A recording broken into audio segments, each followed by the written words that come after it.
Donald Trump firing back at U.S. intelligence agencies. He's upset they included in recent reports unsubstantiated allegations about him, including supposed sex videos showing Trump and prostitutes in Moscow.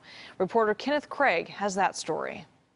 I think it was Russia. President-elect Donald Trump says he believes the U.S. intelligence community's conclusion that Russia was behind the hack of Democratic emails, but criticized them for allowing the release of documents containing potentially explosive but unverified allegations against him. That's something that Nazi Germany would have done and did do. I think it's a disgrace.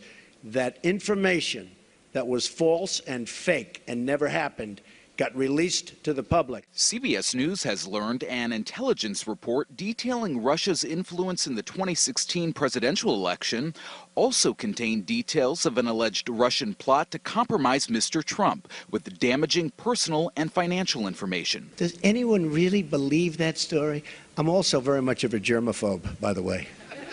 Believe me. Mr. Trump also said he would be turning over his personal investments to a trust and hand over control of his business to his adult sons. I could run the Trump Organization, great company, and I could run the country. I do a very good job, but I don't want to do that.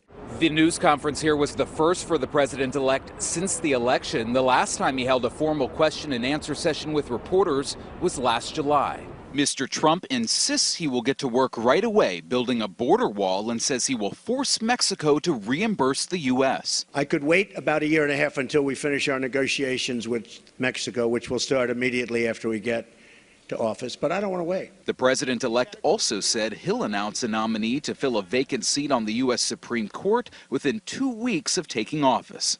And I'll tell you that I was inside Trump Tower for the news conference, and it was a packed house. There were more than 200 journalists from all over. Just a select few of them got their questions in, Elizabeth. Yeah, Kenneth, there's a lot of buzz actually over a tense exchange between Mr. Trump and a member of the media. Tell us more about that. Well, I'll start off by telling you that the beginning of this news conference started off pretty smoothly. In fact, the president-elect came out and praised the media, said he had a lot of respect for the press and the First Amendment, and then about halfway through that news conference, that contentious moment with CNN's Jim Acosta. Take a listen. Not you. Your organization's terrible. Your organization's terrible. Let's go. Go ahead. Quiet.